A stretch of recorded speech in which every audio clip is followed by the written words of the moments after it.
Shalom. Tepuk tangan yang paling meriah buat Tuhan Yesus. Saya mengucapkan selamat hari Minggu, selamat kembali kita beribadah dan membuka hati untuk terima firman Tuhan.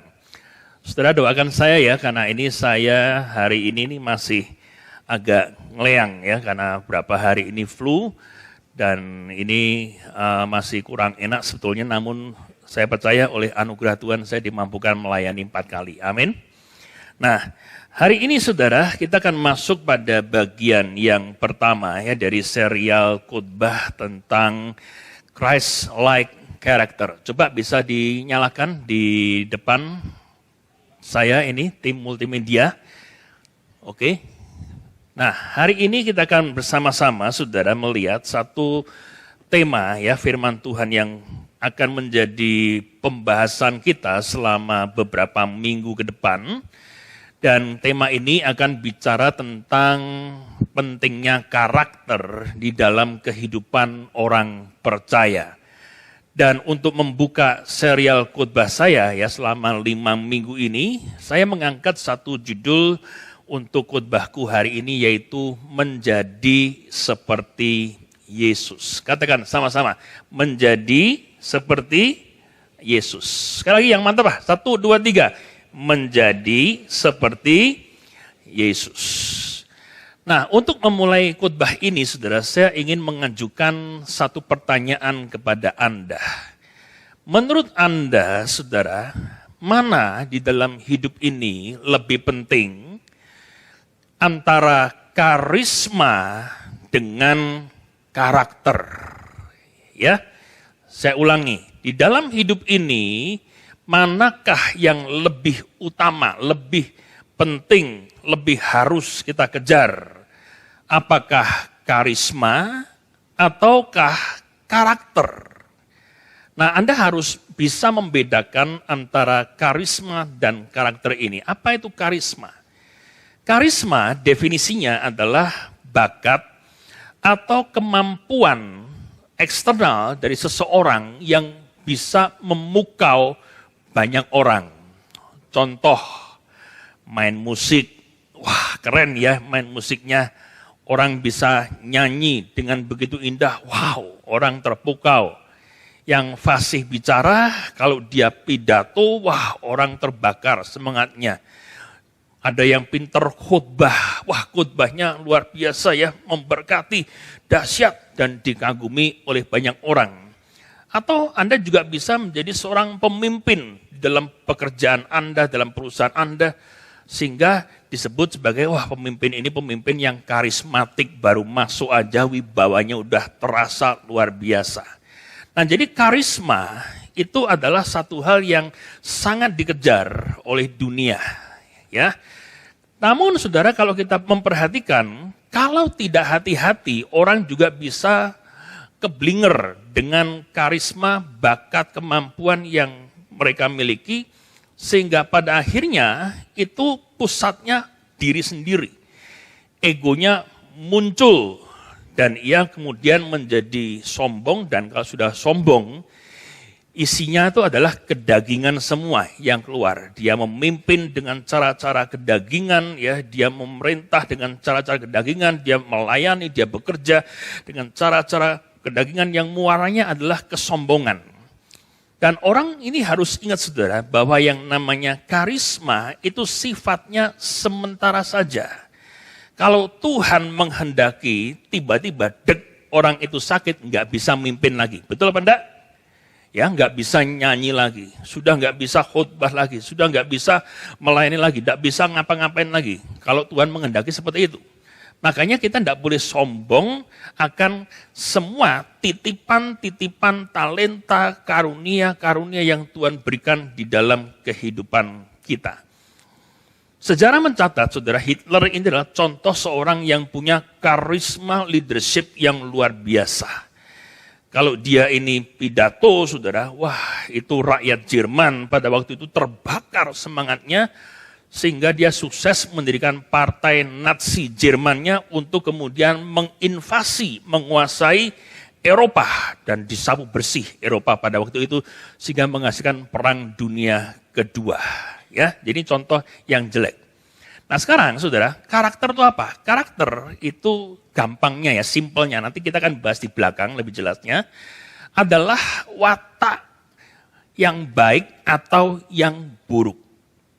Bukankah di dalam hidup ini, saudara, kita seringkali menjumpai, oh ini orang karakternya baik, ya. Oh ini orang karakternya nggak baik, itu namanya karakter. Dan kalau kita melihat sudah di dalam kehidupan kita sehari-hari, ya, sebagaimana karakterku yang sekarang ini adalah hasil dari proses kehidupan yang kita alami dari kecil sampai dewasa. Dan biasanya yang namanya sifat, watak, atau karakter seseorang itu bisa berubah apa tidak? Saya tanya, bisa berubah enggak karakter? Bisa, tapi sulit ya untuk berubah. Bahkan ketika seseorang itu bertobat pun masih ada sisa-sisa karakter dasarnya yang kelihatan, yang emosian masih kelihatan emosian ya, dan lain sebagainya. Namun karakter yang baik, saudara, itu muncul dari hasil karunia roh yang bermanifestasi di dalam kehidupan kita semua. Orang yang berkarakter yang baik, kemanapun dia pergi, dia selalu rendah hati dan dia selalu biasa ingin supaya nama Tuhan lah yang dipermuliakan di dalam kehidupannya. Saya kasih contoh saudara, Nelson Mandela ini adalah seorang pemimpin yang luar biasa karena dia adalah seorang yang cinta Tuhan sekaligus leader Afrika Selatan, presiden yang luar biasa yang mendamaikan pihak-pihak yang bertikai untuk bisa membangun Afrika Selatan yang maju seperti sekarang ini. Saya sangat ngefans dengan tokoh yang satu ini, Nelson Mandela. Nah dari sini saudara, kita mendapat satu kesimpulan sederhana saudara, bahwa karisma, ya, bakat, talenta, kemampuan, kehebatan kita tanpa karakter yang baik adalah kosong. Coba katakan sama-sama, karisma tanpa karakter adalah kosong. 1, 2, 3. Sekali lagi yang mantap tuh. 1, 2, 3. Karisma tanpa karakter kosong. Orang itu mau sehebat apapun ngomongnya, ya pelayanannya, pekerjaannya, tapi kalau karakternya amburadul, ya nggak ada artinya. Saudara, pernikahan tanpa didasari karakter yang baik, cekcok terus. Suami, istri, dengan anak-anak, wah nggak ada damai di dalam keluarga. Kalau kita join di dalam bisnis, rekan kita itu karakternya nggak baik, saudara, maka juga itu bisnis menjadi kacau balau, ndak karuan. Karakter yang tidak baik pun juga merusak pelayanan gereja dan banyak hal. Karena itu saudara, penting sekali kita belajar bahwa kita ini mau semakin hari itu memiliki karakter Kristus karena kita mengasihi Tuhan Yesus. Yang setuju katakan amin? Nah saudara, saya ajak Anda untuk mengingat kembali logo dari tema tahunan kita 2024, Growing in Grace. Ya, kalau Anda lihat ini logonya, ada seorang yang berdiri, tangannya begini seperti pohon hayat, pohon kehidupan. Dan di pohon itu saudara ada daun-daun yang kalau saya jabarkan ini sudah saya menjadikan serial khutbah sepanjang tahun ini. Satu daun kita sudah belajar bagaimana growing in grace, ya. Daun yang satu namanya grace, bertumbuh di dalam anugerah. Kita juga sudah belajar bagaimana bertumbuh di dalam iman kepada Tuhan. Nah, hari ini saya petik lagi daun di dalam pohon kehidupan ini, yaitu karakter, karena kita mau belajar gimana sih kita ini bisa memiliki karakter Kristus. Kalau kita melihat di dalam kehidupan orang Kristen, seharusnya saudara, kalau kita ini bertumbuh di dalam Tuhan, karakter kita ini semestinya makin serupa dengan karakter Yesus Kristus. Amin, saudara? Amin? Coba saudara, kalau Anda lihat ya, kita ini sudah puluhan tahun ikut Yesus, jadi orang Kristen, melayani Tuhan, apakah kalau kita ngaca di pagi hari, kita boleh berkata, ya saya ini makin mirip Yesus karakternya atau malah sebaliknya. Yang galak tambah galak, ya, yang suka egois tambah egois, yang keras semakin keras, ataukah sudah ada perubahan-perubahan di dalam hidup. Nah, ini saudara, khotbah ini adalah self-reminder, ya, pengingat buat diri kita, bahwa kalau kita lihat dalam kehidupan kita, hari-hari ini banyak orang-orang Kristen yang mengejar karunia-karunia rohani yang hebat-hebat untuk melayani, untuk dipuji orang, ya, untuk supaya followernya banyak. Ini namanya karisma. Akan tetapi, saudara, kalau dilihat ternyata karakternya itu mengerikan. Sehingga nama Tuhan tidak dipermuliakan di dalam kehidupannya, malah dipermalukan. Saudara, Anda perhatikan ya, nggak peduli seberapa hebatnya talenta seseorang itu talenta hanya akan menjadi dampak yang indah kalau dibarengi dengan karakter yang baik. Orang bisa khotbah segala macam, tapi kalau nggak cocok kelakuannya setelah turun dari mimbar, problem. Seorang pemimpin yang hanya hebat,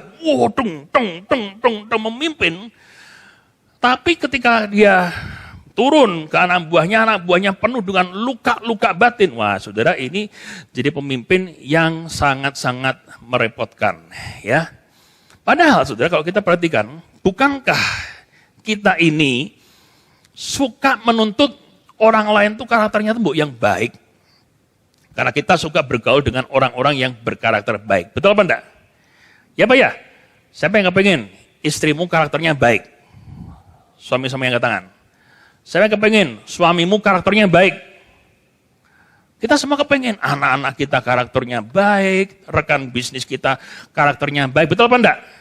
Iya, saudara, kita kepengen. Bahkan kita ini menuntut orang-orang yang ada di circle kita ini karakternya baik semua. Nah, masalahnya, saudara, kita ngaca enggak? Karena justru kadang-kadang yang jadi problem itu adalah diri kita sendiri. Justru yang karakternya sulit itu adalah kita sendiri. Makanya, saudara, ini firman Tuhan penting sekali untuk kita pelajari bersama-sama, supaya jemaat Aletheia ini senantiasa bertumbuh di dalam karakter Kristus. Makin lama ikut Yesus, kiranya makin serupa dengan Yesus. Katakan amin. Nah, sekarang kita akan lihat ya, saudara, ya. Apa sih karakter itu? Di dalam bahasa Yunani Perjanjian Baru, karakter adalah karasein. Katakan sama-sama. Tuh, 2, 3. Artinya apa? Mempertajam, memotong sesuai alur, engrave atau memahat. Lihat gambar sebelah kanan. Dirimu sekarang, ya, seperti karaktermu sekarang ini, hari ini, adalah hasil pahatan-pahatan dari pengalaman-pengalaman hidup di masa lalu yang menjadikan Anda menjadi pribadi sebagaimana Anda ada sekarang ini. Ya, menurut Pak Sumarmo Sudarsono, dia adalah founder Yayasan Jati Diri Bangsa, seorang TNI dan pengajar yang luar biasa, bahkan oleh Buya disebut sebagai guru karakter bangsa.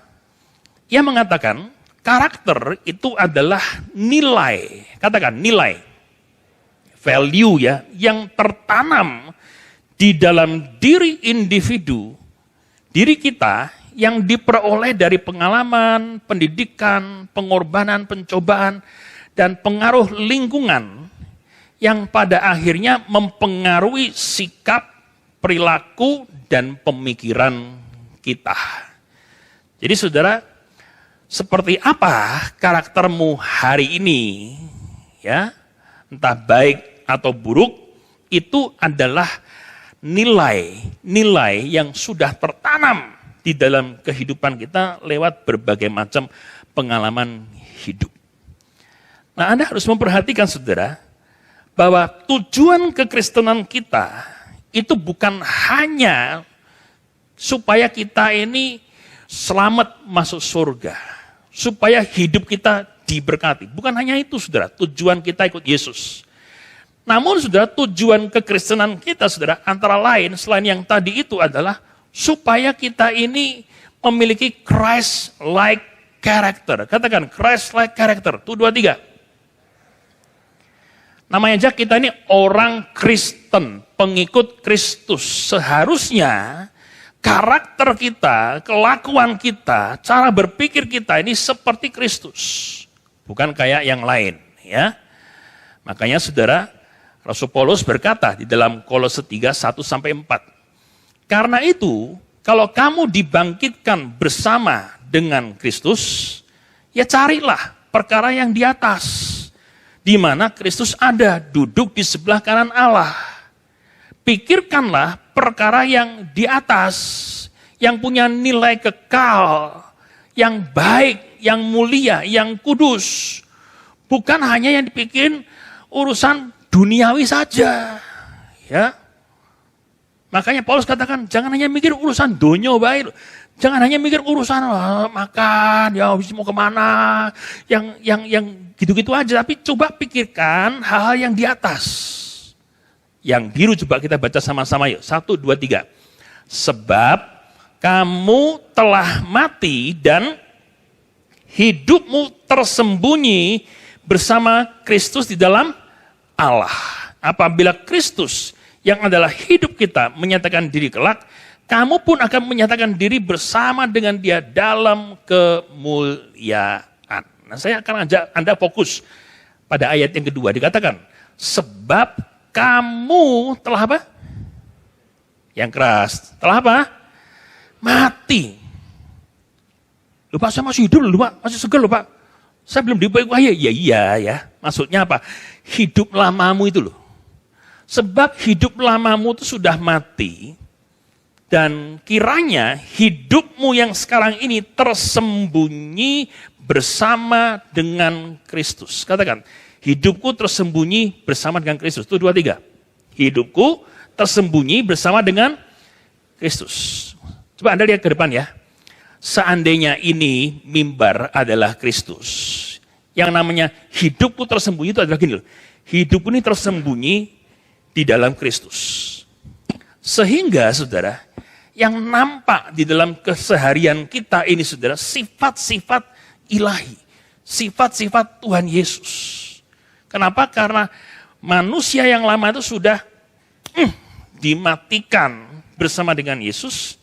Dan kita bangkit bersama Yesus, dan ketika kita bangkit bersama Yesus, yang dominan sekarang seharusnya adalah karakter Kristus. Artinya apa? Ada perubahan karakter yang besar ketika kita ini mengalami perjumpaan dengan Yesus. Nah, sekarang pertanyaan yang harus kita jawab hari ini, Pak. Kalau begitu, gimana sih caranya kita ini bisa bertumbuh di dalam karakter Kristus? Mungkin enggak sih, saudara? Caranya adalah dengan kita semua, orang-orang yang sudah menerima anugerah Yesus, sudah diselamatkan, sudah diberkati, menyelaraskan hati kita. Katakan, menyelaraskan hati. Ya ini ya, coba lihat tangan saya. Ini kalau standarnya Tuhan itu di sini, namanya menyelaraskan, dalam bahasa sekarang itu ya, synchronizing, fine tuning, ya itu gini.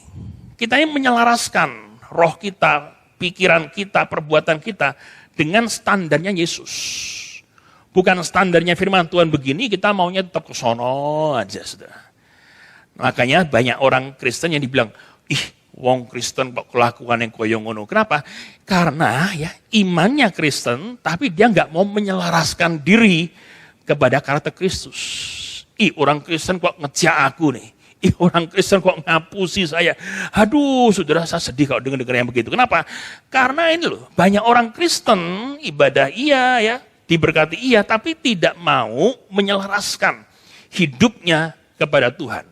Nah, Tuhan mau supaya kita ini semakin serupa dengan Dia di dalam segala hal yang baik. Nah, caranya gimana? Nomor 1, dimulai dengan beriman kepada Yesus. Katakan, beriman kepada Yesus. 1, 2, 3. Anda perhatikan ya, topik kita adalah menjadi seperti Yesus. Bertumbuh di dalam Christ-like character. Artinya apa? Kita ini memperbaiki karakter kita bukan dengan model motivator A, motivator B, motivator C, ya. Orang ini, orang itu, enggak. Kenapa? Mereka pun punya kelemahan. Mereka pun tidak sempurna dalam segala hal. Makanya saudara, kalau kita hanya mengidolakan orang, saya mau seperti dia, nanti bakal kecewa. Makanya saudara, ketika kita berpikir, Tuhan aku mau, semakin hari itu semakin mirip dengan Tuhan Yesus. Itu harus dimulai dengan iman kepada Kristus. Kenapa? Karena iman adalah benih awal pertumbuhan rohani kita dan pertumbuhan karakter Kristus. Makanya saudara satu di sini, Christ as our paragon. Katakan yuk, 2, 3. Christ as our paragon. Siapa yang tahu arti dari paragon? Gak ada yang tahu. Siapa yang pernah neng mall Paragon? Ada di mana mall Paragon? Di Semarang ada.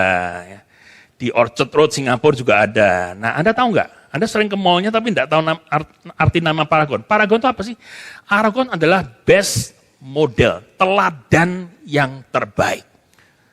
Jadi kalau Anda lihat ya, oh Paragon itu artinya apa? Teladan yang terbaik. Nah, Kristus itu adalah teladan yang terbaik. Makanya Paulus katakan begini di dalam Kolose 3:1, baca keras, 1, 2, 3.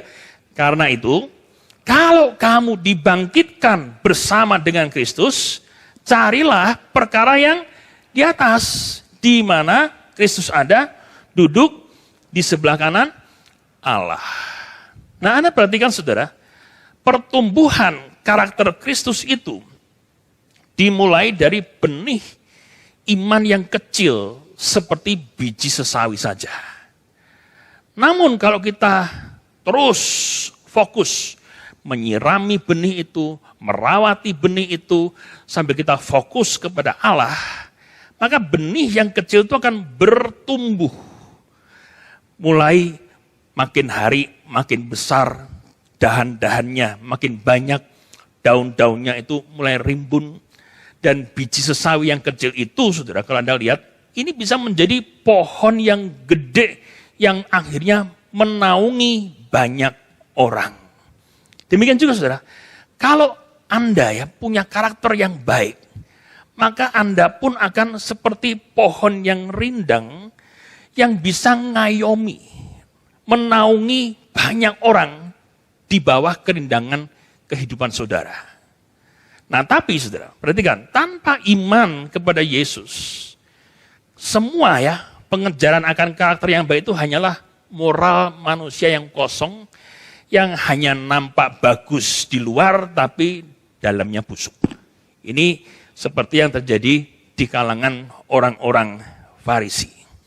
Nah saudara, aplikasinya apa saudara? Yang pertama saudara, pastikan engkau ini sudah berjumpa dengan Yesus secara pribadi, lahir baru, dan disitulah engkau akan mematikan manusia lama dan hidup bersama dengan Yesus. Contoh siapa? Zakeus dan perempuan kawin cerai di sumur Yakub. Anda perhatikan saudara, kehidupan mereka sejak beriman dan berjumpa Yesus. Karakter Zakeus ini berubah luar biasa.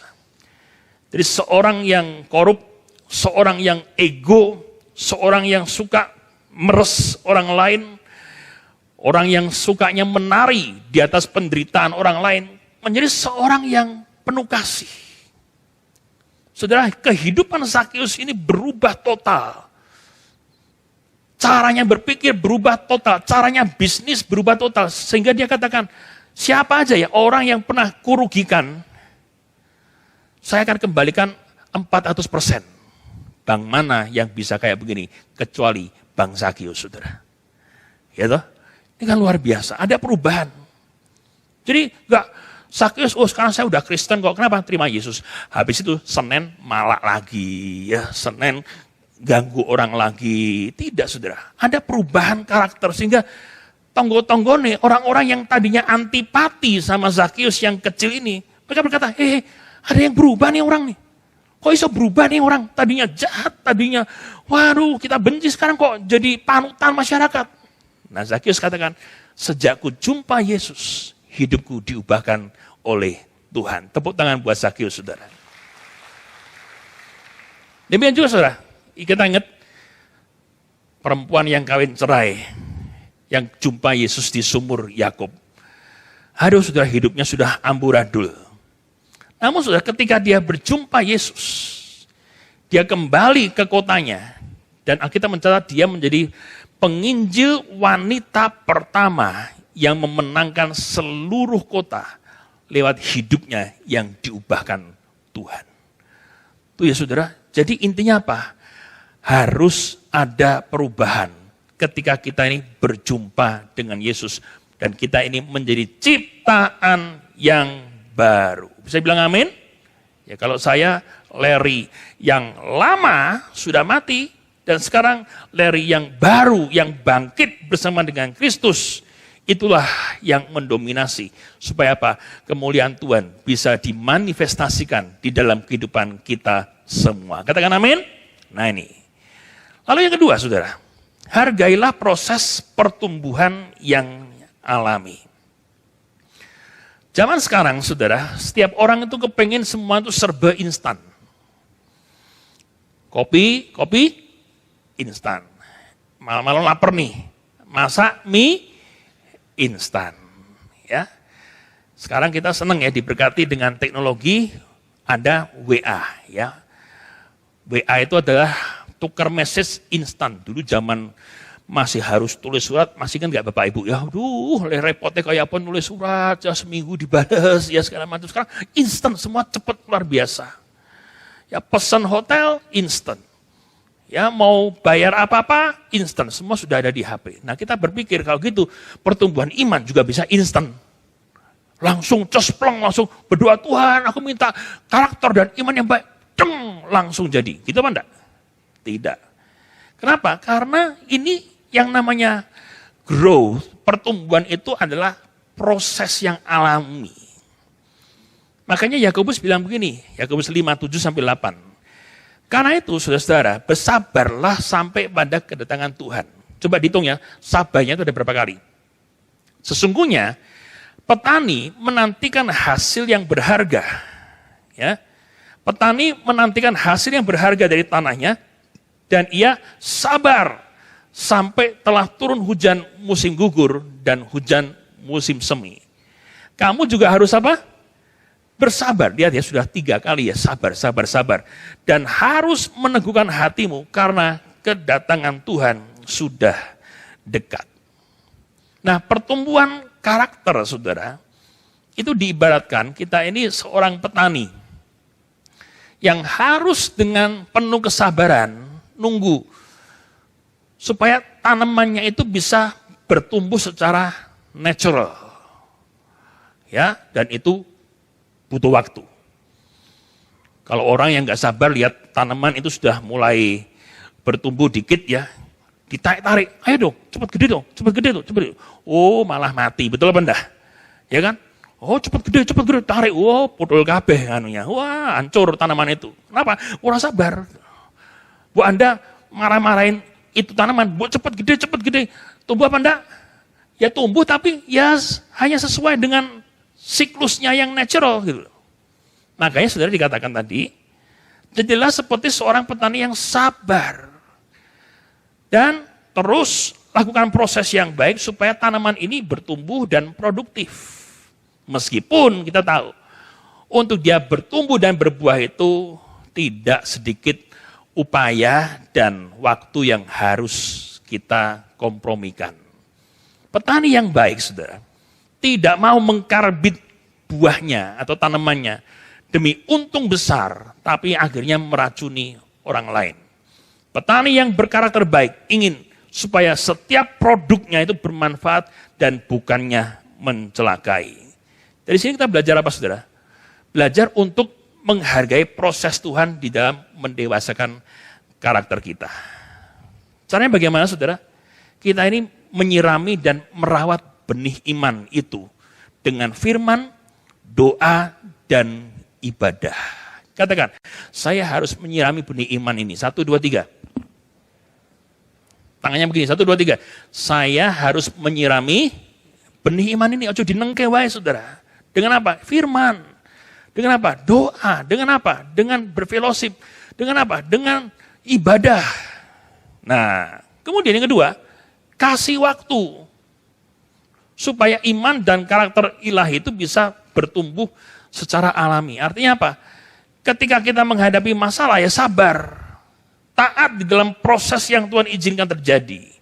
Supaya apa? Karakter kita ini terbentuk menjadi karakter yang baik. Dan anggaplah, saudara, ujian atau masalah yang kita hadapi ini menjadi vitamin atau jamu yang menyehatkan meskipun pahit. Saya pernah ketemu dengan seorang yang bilang begini, Pak, saya itu berapa waktu itu doa sama Tuhan, Tuhan berikan aku kesabaran. Ya habis doa begitu, berapa lama Tuhan kasih masalah. Nah, kemudian dia berkata, kok aneh ya Pak ya, saya minta sabar malah dikasih masalah. Saya bilang, ya justru itu Tuhan pakai masalah untuk melatih kesabaranmu. Oh iya ya benar ya, gitu loh. Saya mau tanya, siapa di antara Anda yang di dalam hidup ini mengalami banyak masalah dan tantangan? Angkat tangan. Yang jujur lebih mudah dipulihkan Tuhan. Ayo, siapa coba? Saya pun mengalami ya, hampir semua. Betul apa enggak? Pertanyaannya begini, saudara. Apakah kita belajar sesuatu ketika kesusahan, penderitaan, tantangan itu hinggap di dalam kehidupan kita? Did you learn something? Karena banyak orang yang sudah jatuh berkali-kali dalam lubang yang sama, ya karakternya itu nggak berubah, saudara. Makin keras, ya makin nggak karu-karu. Kenapa? Dia nggak pernah belajar. Kenapa ya saya sampai gagal begini ya? Kenapa ya saya sampai mengalami begitu banyak masalah ini? Tidak pernah introspeksi. Kenapa? Biasanya nyalahin wong. Nyalahin orang lain, lu yang salah. Wah, su geger. Ya ketika dengar firman pun, saudara, dia berkata, wah ini cocok nih, firman yang kena dia. Kapan sampean kenone? Orang kena, oh iya, gitu ya. Wah, pernah kena aku, ya, ini cocok buat kamu nih, kena nih, kamu cocok nih. Nah, ya kan? Nah saudara, kita lihat, perhatikan baik-baik. Di dalam hidup ini, Tuhan juga memakai hal-hal yang tidak menyenangkan, bahkan menyakitkan untuk apa? Memurnikan karakter kita. Saya mau tanya saudara, menurut Anda Yesus itu hidupnya itu gampang Pak? Penuh dengan kesusahan selama melayani. Halo? Gampang pas banyak susahnya? Gampang banyak susahnya? Loh, itu teladan kita loh. Ya, banyak susahnya. Pelayanan hanya 3,5 tahun, bukan puluhan tahun ya. 3,5 tahun itu pun susah payah luar biasa, disalah mengerti. Orang berusaha memfitnah, orang berusaha membunuh dia. Dan akhirnya Tuhan Yesus mati di kayu salib. Tapi Tuhan Yesus memberikan teladan buat kita. Kenapa?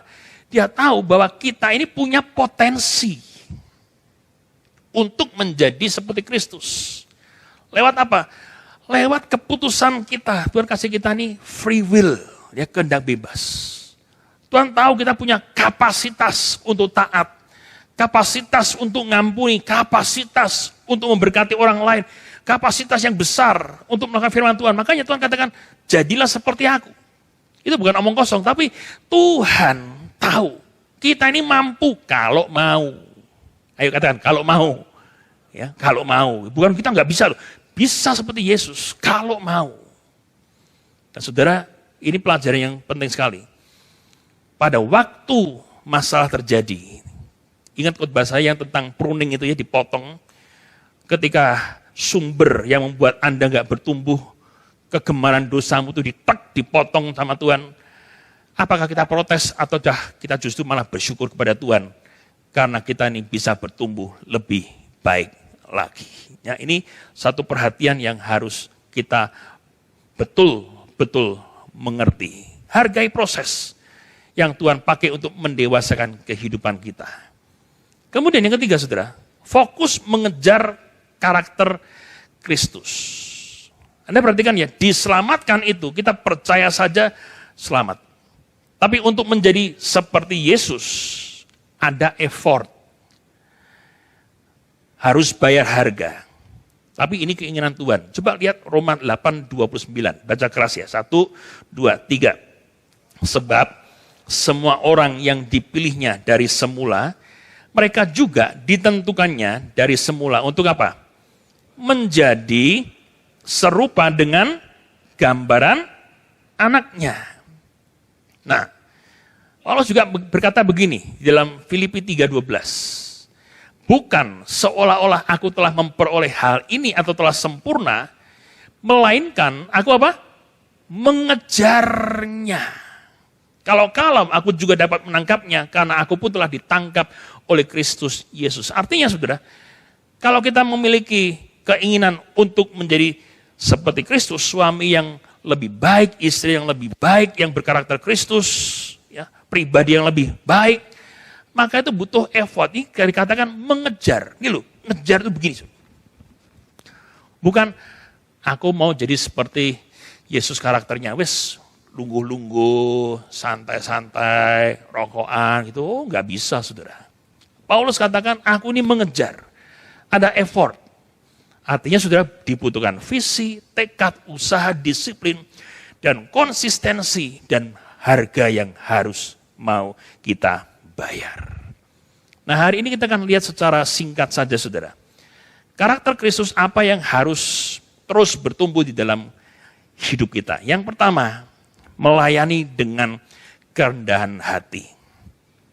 Ini prinsip bisa dipakai dalam dunia pelayanan, tapi juga dalam dunia bisnis pun bisa. Anda perhatikan ya, usaha-usaha, bisnis-bisnis yang maju adalah bisnis-bisnis yang memberikan servis dan pelayanan yang luar biasa kepada para customer-nya. Sudah, ini prinsip yang luar biasa. Sumbernya dari mana? Dari Tuhan Yesus yang melayani kita dengan luar biasa. Kemudian saudara, yang kedua, milikilah integritas dan kekudusan pribadi. Katakan, integritas dan kekudusan pribadi. 1, 2, 3. Saya mantap, 1, 2, 3. Integritas dan kekudusan pribadi. Suami istri, ingat, kekudusan di dalam pernikahan itu harus dijaga. Kalau tidak, saudara, bahaya sudah mengintip untuk menghancurkan pernikahanmu. Kemudian saudara, yang ketiga, kebenaran. Coba cek dalam hidup kita. Di dalam kehidupan kita sehari-hari, kita ini cenderung suka melakukan yang benar, meskipun itu lebih repot, lebih ribet, karena kita harus sedikit rugi, berkorban, atau cari yang gampang. Yang penting selesai, yang penting hasil akhir, orang bener nggak apa-apa. Nah, cek diri kita, apakah kita ini lebih suka cari yang gampang atau yang benar. Saya percaya saudara, meskipun melakukan kebenaran itu sulit, namun kalau kita ini komit, Tuhan itu akan membela kita luar biasa. Amin. Nah ini, jadi belajar untuk hidup benar. Penguasaan diri. Apakah selama ini kita sudah bisa self-control, atau apa-apa tuh langsung bagbuk, habis itu nyesel. Setelah hancur-hancuran, setelah ngomongnya nggak benar, kemudian maaf ya, ternyata nasi sudah menjadi bubur. Cek, apakah kita sudah punya penguasaan diri seperti yang Tuhan Yesus ajarkan. Apakah kita punya kasih, pengampunan, belas kasihan, ketabahan dalam hidup ini, penundukan diri kepada otoritas, kerendahan hati, ketaatan kepada kehendak Allah, generosity, kemurahan hati, dan kebaikan. Kalau kita lihat sudah listnya ini, Anda bisa review lagi di YouTube kita ya. Untuk nanti kalau Anda mau catat lagi bisa direview di YouTube. Apakah hal-hal ini saudara sudah ada di dalam kehidupan kita atau belum? Kalau sudah, kembangkan terus. Oh ya, saya selama ini sudah cukup punya kasih, kembangkan terus. oh saya ini sudah cukup tambah, kembangkan terus. Kalau yang belum ada, mulailah kita ini berjalan dan katakan, Tuhan, aku mau bertumbuh dalam hal ini. Dan saya percaya Tuhan memberikan pertumbuhan yang baik bagi kita yang meminta itu. Katakan amin. Nah, sekarang ya, kunci pertumbuhan rohani dan karakter Kristus itu apa? Intim dengan Yesus setiap hari. Saya mau tanya, siapa di antara Anda yang kepingin keluargamu itu berkarakter Kristus? Nah ini semua kepingin ya. Itu dimulai dari mana? Dimulai dari teladan orang tua terhadap anak-anaknya. Ada pepatah yang bilang begini, satu teladan, satu contoh peragaan kepada anak, itu lebih baik daripada 1000 nasihat sampai berbusa-busa mulut. Artinya apa saudara? Kalau kita kepingin anak kita ini jujur, orang tua juga harus bisa berkata, nak, kalau kamu mau belajar jujur, lihat papa mama dalam usaha hari-hari. Kalau kita ingin ya supaya anak kita ini punya karakter yang baik, yang sama orang lain itu sopan, hormat. Orang tua itu harus nyontoni gimana hormat sama mbak di rumah. Gimana hormat ya kepada pak parkir yang ada di pinggir jalan. Gimana menghargai orang yang tidak cocok mungkin ya argumennya dengan kita. Jangan sampai orang tua bilang begini, nak, ojo ndelok bapak ibumu ya. Lah anak bingung. Lah terus panutan kita siapa? Mbah Google. Lah kan repot tuh saudara ya. Anak saudara kita harus melihat contoh dari orang tua. Jangan orang tua malah berkata begini, ya wes, yo tak ajari ngapusi wong yo, ngene ngono, mesti ora bakal ketahuan. Wah, anak ketika besar menjadi penipu ulung. Kenapa? Diajari orang tuanya. Ini salah saudara. Orang tua saudara, mari kita ini berkaca sama-sama dan minta Tuhan, aku ini memang bukan orang tua yang sempurna, tapi aku ini bisa dengan anugerah Tuhan menjadi pria dan wanita yang karakternya diubahkan semakin hari semakin serupa dengan Kristus. Dan saudara kalau mau bayar harga, saya jamin saudara, karakter yang diubahkan itu akan membuat keluargamu itu diubahkan Tuhan luar biasa. Amin. Karakter yang berubah itu membuat pernikahan yang tadinya mau hancur, mau remuk, rukun kembali. Usaha yang tadinya sudah diambang kebangkrutan bisa kembali dengan luar biasa. Asal apa? Asal ada karakter yang baik. Dan saya percaya berkat Tuhan justru akan mengalir. Amin. Nah, yang terakhir saudara. Roh Kudus memampukan kita menjadi seperti Kristus. Baca yuk sama-sama yuk. Tuh 2, 3. Roh Kudus memampukan kita menjadi seperti Kristus. Nah saudara kita perhatikan ya. Ternyata Rasul Paulus pun pernah mengalami pergumulan di dalam melakukan firman Tuhan. Dia ngomong begini di dalam Roma 7:15. Dalam bahasa sekarang ya, ternyata mau jadi orang baik melakukan firman Tuhan itu enggak gampang ya. Paulus bilang, saya maunya lakukan yang baik, yang kulakukan malah yang enggak baik. Saya maunya ini jujur, malah saya enggak jujur. Saya maunya ini malah bertentangan. Dan dia judek juga. Namun saudara, dia tidak menyerah. Dan berkata, ya wis lah, nak ngono memang firman Tuhan itu hanya enak didengar, dilakoni raiso, cuma teori tok.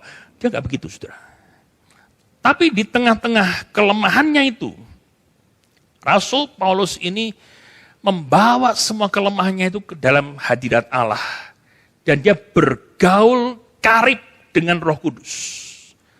Dan ketika Roh Kudus itu mulai bekerja dalam kehidupan Paulus, maka saudara lihat ya, karakternya itu dirubahkan Tuhan luar biasa. Tadinya Saulus, seorang yang keras, seorang Farisi yang ngejar-ngejar orang Kristen, menumpahkan darah orang-orang Kristen dengan keji, dengan kejam. Sekarang ketika dia dijamah Roh Kudus, diubahkan Roh Kudus, dia menjadi Rasul Paulus yang memberikan yang terbaik buat Tuhan. Bahkan dia katakan, saya rela mati demi pekabaran Injil itu. Saudara, ini kita lihat perubahan karakter yang begitu kontras. Bukan karena tekad yang kuat dari Paulus, namun karena anugerah Roh Kudus, di mana ketika ia semakin intim bergaul dengan Roh Kudus, maka karakternya pun juga semakin diubahkan Tuhan. Sampai di sini yang ngerti katakan amin. Jadi saudara, ketika Anda dijamah Roh Kudus, itu tidak semata-mata hanya bahasa roh tok. Kenapa? Karena saya lihat banyak sekali orang yang bahasa rohnya itu luar biasa. Dengan mulut yang sama, misuh-misuh. Waduh, kalau bahasa, kesempatan yang lain, sama karyawan, sama apa, waduh, kotor semua. Wah, kalau ngamuk di jalan, waduh, sampah semua keluar. Saudara, yang paling penting di depan Tuhan, Roh Kudus itu apakah engkau izinkan mengubah hatimu, mengubah pikiranmu, sehingga pasanganmu berkata, Pak, Mah, gue kok saiki beda ya, gitu. Kok kamu sekarang lebih sabar ya? Kok kamu sekarang bisa diajak omong ya? Kok kita komunikasi jadi enak ya? Nah ini saudara, ketika terjadi perubahan itu saudara, Roh Kudus semakin memulihkan kehidupan kita. Makanya saudara, semakin intim kita bergaul dengan Roh Kudus, makin kita pun dituntun di dalam segala kebenarannya, sehingga minat kita berubah. Dari yang tadinya menyukai hal yang sia-sia, menjadi orang-orang yang mencari perkara-perkara yang di atas. Nah Anda perhatikan saudara, ketika kita ini diubahkan karakternya, kita ini menjadi pohon yang rindang, yang bisa ngayomi banyak orang. Saya rindu supaya jemaat Aletheia menjadi pohon karakter yang baik, sehingga lewat pekerjaan saudara, hidup saudara, keluarga saudara, pelayanan saudara, banyak orang diberkati dan mengenal Kristus. Amin saudara. Nah, saya tutup dengan satu ayat terakhir. Tim musik silakan naik. Ayo baca sama-sama ya. Yeskiel 36, 26. Tuh 23. Kamu akan kuberikan hati yang baru dan roh yang baru di dalam batinmu, dan aku akan menjauhkan dari tubuhmu hati yang keras, dan kuberikan kepadamu hati yang taat. Minta hati yang taat, hati yang baru sama Tuhan. Supaya apa? Karakter kita semakin hari boleh semakin serupa dengan Kristus. Mari Roh Kudus, Engkau yang mengoperasi hati dan pikiran kami, supaya segala karakter-karakter, tabiat-tabiat dosa yang selama ini mengikat kami, Engkau patahkan di dalam nama Yesus Kristus. Supaya kami ini makin lama ikut Yesus, makin cinta Tuhan, makin tulus mengasihi Tuhan, dan makin diperbaiki karakter kami. Amin. Karena kami tahu Tuhan, ketika karakter kami semakin hari semakin indah di hadapan Tuhan dan manusia, disitulah kami juga akan lihat berkat-berkat Tuhan dinyatakan dengan luar biasa di dalam kehidupan kami. Meteraikan firman-Mu ini dalam hati kami. Dan kami mau terus belajar tentang karakter ini di minggu-minggu yang akan datang. Supaya karakter kami ini semakin serupa dengan Yesus yang kami sangat cintai dan kami layani. Di dalam nama Yesus Kristus, kita yang mau berjalan bersama dengan Tuhan, sama-sama katakan amin. Beri kemuliaan paling meriah buat Tuhan Yesus. Tuhan memberkati kita.